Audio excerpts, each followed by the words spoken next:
Picture this. It's 1853. Japan has been completely isolated from the rest of the world for over 200 years. No foreigners allowed in, no Japanese allowed out. They're using samurai swords while the rest of the world has gunpowder and steam engines. They're so behind that when American warships show up in their harbor, the Japanese literally think they're floating volcanoes because they've never seen steamships before. Now flash forward just 50 years to 1905. Japan defeats Russia, a massive European empire, in a war. They have railroads, telegraphs, a modern navy, Western-style cities, and a constitutional government.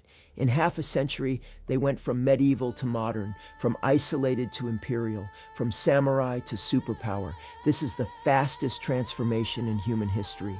And it wasn't an accident. It was a plan, a deliberate, all-out national sprint to catch up with the West before they got conquered by it. So how does a 250-year-old system collapse overnight? How do you modernize an entire country in one generation? And what happens when you change too much too fast? That's what we're figuring out today. Let's do this. Schemes in the shadows, plans in the light. Kings and conquerors chasing the night. Brick by brick, their stories grow tall. But every empire learns how to fall. Welcome back to Blueprints of Power. I'm Jack. I'm Lily. And I'm Charlie, and today we're talking about Japan, which is one of my favorite topics because they literally went from swords to battleships in like my grandpa's lifetime. It's actually insane how fast this happened. Lily, set the stage for us. What are we covering today? So today we're talking about the Meiji Empire, which lasted from 1868 to 1912. But really, we're talking about the Meiji Restoration, this incredible period where Japan completely reinvented itself. Wait, what's a restoration? Great question. So technically, they restored power to the emperor, who had been mostly symbolic for centuries. But really, it was a revolution. They overthrew the old government, modernized everything, and turned Japan into an empire. So it's like a reboot? Exactly, Japan version 2.0. I love it. So we're covering how they went from samurai to superpower? Yep. The rise, the reign, and eventually how this rapid transformation led to some really dark consequences. Okay, but before we get into the heavy stuff, can we just appreciate that this happened in 50 years, like my great-grandparents' entire lifetime? That's what makes it so wild. Imagine if the United States went from horse and buggy to iPhone in one person's life. Definitely. Let's start at the beginning. Lily, how did this whole thing even start? That's basically what Japan did. All right, I'm hyped. So today, the rise, the reign, and the fall of the Meiji Empire. Let's start with how this whole thing kicked off, because I know it involves some very dramatic American warships. Ooh, I'm ready for this. Okay, so to understand the Meiji Restoration, we need to back up a bit. Before 1868, Japan was ruled by the Tokugawa shogunate. That's a military government led by a shogun, basically a military dictator. And the emperor? The emperor existed, but he had no real power. He was like a sacred figurehead. The shogun and his samurai ran everything. So the emperor was like the mascot? Kind of. And this Tokugawa government had one major policy: isolation. Starting in the 1630s, Japan closed itself off from almost the entire world. No foreigners allowed in, no Japanese allowed out. If you left Japan, you couldn't come back. If foreigners showed up, they were turned away or killed. Why would they do that? They were afraid of foreign influence, especially Christianity and European colonization. They saw what was happening in other parts of Asia, European powers taking over, and they said, nope, not us. We're staying closed. So they just ghosted the world?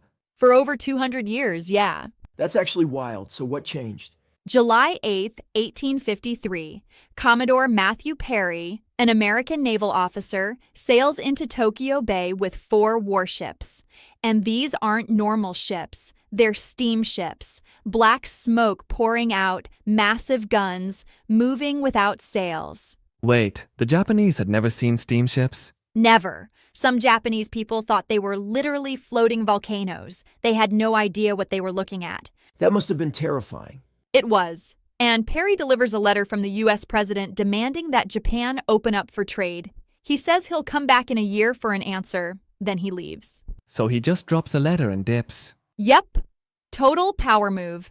And when he comes back in 1854, Japan signs the Treaty of Kanagawa, opening 2 ports to American ships. Did they have a choice? Not really. They knew if they said no, they'd be forced open by military power. So they signed. That's basically a threat. Yeah, basically. And it humiliated the Tokugawa government. People in Japan started asking, why are we so weak? Why couldn't we defend ourselves? So this is the crisis moment. Exactly. And over the next decade, more treaties are signed with other Western powers. Britain, France, Russia. Japan is forced to open up more and more. And people inside Japan start to panic. They see what's happening in China. Western powers carving it up, forcing it into unequal treaties, taking territory. So they're like, we're next? Exactly. And this creates 2 groups. One group says, kick the foreigners out, close the country again. The other group says, no, we need to learn from them. We need to modernize or we'll be conquered. And I'm guessing the second group wins. Eventually, yeah. But first, there's a civil war. Young samurai and rebels decide the Tokugawa shogunate is too weak and outdated. In 1868, they overthrow the shogun and restore power to the emperor, a 15-year-old kid named Emperor Meiji. Wait, a teenager becomes emperor? Yep, but he's mostly symbolic. The real power is in the hands of these young reformers who want to transform Japan. So they overthrow the old system and start fresh? Exactly, and they make a promise. We will seek knowledge throughout the world to strengthen our empire. That becomes their motto, and they mean it. So they're literally like, we're going to learn everything and catch up.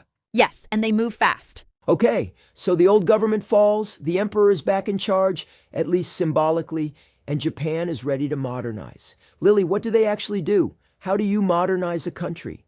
You study the best. The Meiji leaders send missions all over the world to America, Britain, France, Germany to learn. They study governments, armies, schools, factories, everything. Then they come home and build it all in Japan. Wait, they just copied everyone? Not copied, adapted. They looked at what worked and customized it for Japan. It's actually brilliant. That's like watching a bunch of tutorial videos and then building your own thing. Exactly. Alright, quick pause. Because we're about to get into how Japan went full speed ahead on modernization, and it's honestly one of the coolest things you'll ever hear. But first, if you're loving this episode, do us a huge solid and hit that follow button. Seriously, it takes 2 seconds and it helps us out so much.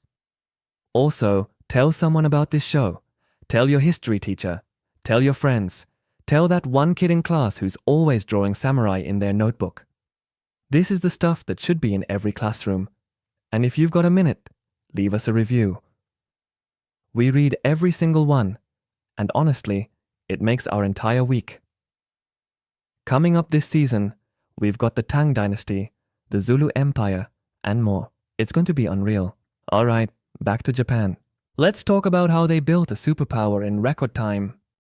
Okay, so Japan is on a mission to modernize. Lily, break down their strategy. What did they actually change? Everything, and I mean everything. Let me give you the recipe. First ingredient, education. Education? Yep. In 1872, Japan creates a national education system. They make elementary school mandatory for all kids, boys and girls. Wait, girls too? Yes, which was actually really progressive for the time. The idea was, if we want a strong country, we need an educated population. By 1900, over 90% of Japanese kids were going to school. That's incredible. It is. And they also sent thousands of students abroad to study at universities in Europe and America.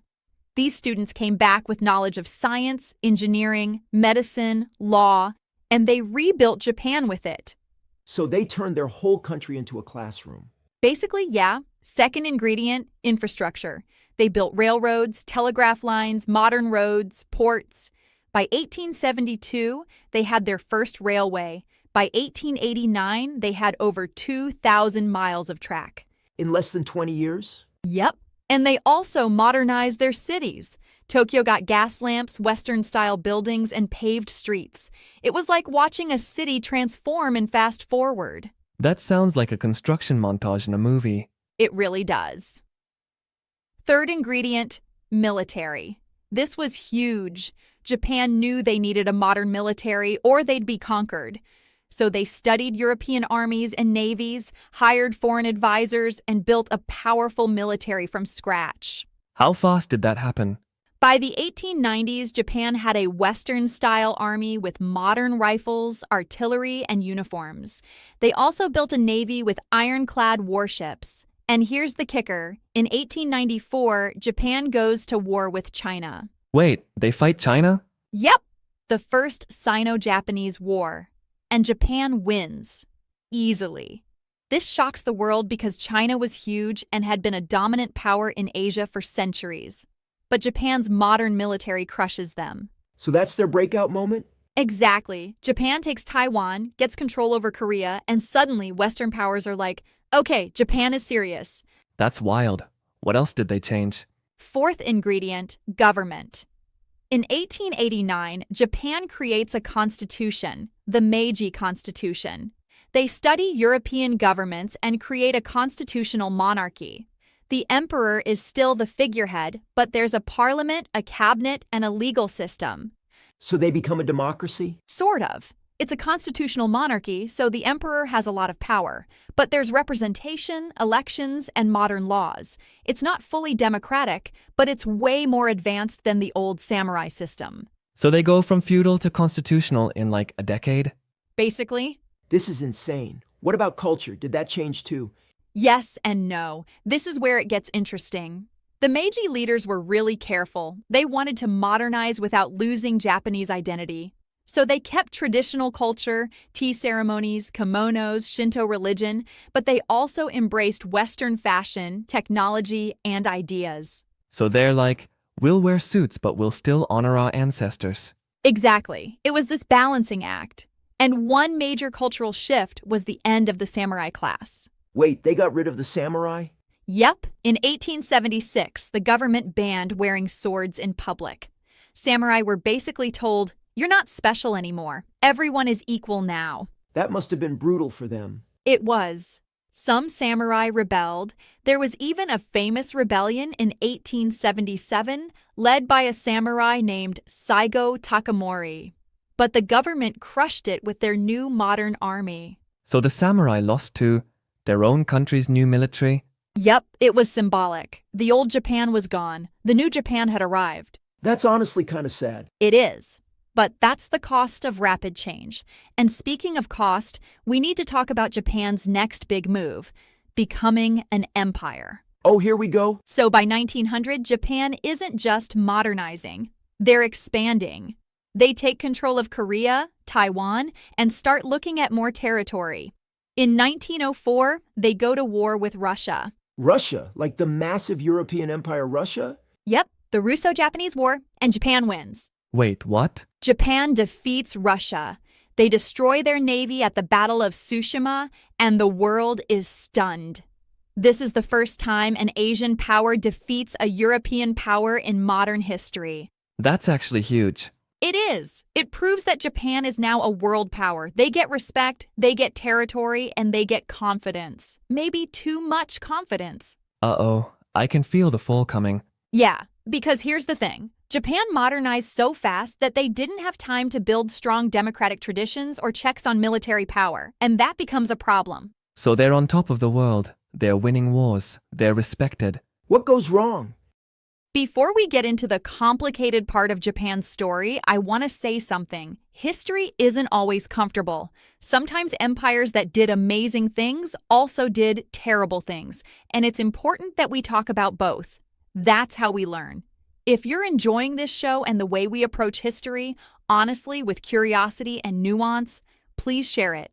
Share it with your friends, your family, your teachers. We're trying to build something special here, and we need your help. Also, if you haven't left us a review yet, please do. It really helps other people find the show, and it helps us know we're doing this right. Next week, we're talking about the Zulu Kingdom, which rose to power in the early 1800s in what's now South Africa. And when I say rose to power, I mean exploded onto the scene. It's going to be intense. All right, let's talk about how Japan's rapid rise led to some really serious consequences. Okay, so Japan is modernized, they've won wars, they're a world power. But Lily, you said they changed too fast. What does that mean? So here's the problem. Japan built modern institutions, schools, factories, military, government, but they didn't fully embrace democratic values. The military became extremely powerful, and there weren't strong checks on that power. So the military started calling the shots? Exactly. By the 1920s and 1930s, the military had huge influence over the government, and they had this belief that Japan needed to expand to survive, that they needed resources, territory, and dominance in Asia. So they go from defending themselves to conquering others? Yes, and this is where things get really dark. In 1931, Japan invades Manchuria in China. In 1937, they launch a full-scale invasion of China. And the war is brutal. There are massacres, war crimes, horrific violence against civilians. This is the part we don't usually hear about. Right, because we often hear about Japan's amazing modernization, but we don't always talk about the consequences. The same drive and discipline that helped them modernize also fueled military aggression. So the speed of change didn't give them time to develop limits? Exactly. They built power without building accountability. And by the late 1930s, Japan is aligned with Nazi Germany and Fascist Italy. They form the Axis powers. So they go from victim of Western imperialism to imperialists themselves? Yes. And in 1941, Japan attacks Pearl Harbor, bringing the United States into World War II. And that's the beginning of the end? Yep. Japan fights for 4 more years, but they're overstretched, under-resourced, and facing the combined power of the United States, Britain, China, and others. In August 1945, the U.S. drops atomic bombs on Hiroshima and Nagasaki. Japan surrenders. And the Meiji system ends? The empire ends. Emperor Hirohito stays on as a symbolic figure, but Japan is occupied by the U.S., and they're forced to adopt a new constitution. They become a democracy, a real one this time, and they're banned from having an offensive military. So the rise ends in total collapse? In a way, yes. But here's the twist. After World War II, Japan rebuilds again, and this time they focus on peace, technology, and economic growth. By the 1980s, Japan is one of the richest countries in the world. So they did another transformation? Exactly. Japan's story doesn't end with the fall of the empire. It's a story of resilience and reinvention. That's actually really powerful. It is, but the lesson is clear. Power without accountability is dangerous. Speed without wisdom leads to disaster. All right, so we've covered the rise, the reign, and the fall of the Meiji Empire. Now, what can we learn from this? I'll go first. My takeaway is, speed isn't everything. Japan transformed incredibly fast, and that was impressive. But they moved so fast that they didn't build the values and systems to guide that power. If you're building something, whether it's a business, a team, or a country, you need to build the culture and the checks and balances, not just the tools. That's really good, Lily. Mine is about adaptation. Japan succeeded because they were willing to learn from everyone. They didn't let pride get in the way. They studied the best systems in the world and adapted them. But the flip side is, you can't just copy someone else's system. You have to make it fit your values. Japan modernized, but they didn't fully adopt democratic accountability, and that led to disaster. Yeah, that's huge. All right, mine is about reinvention. Japan's story isn't just the Meiji Empire.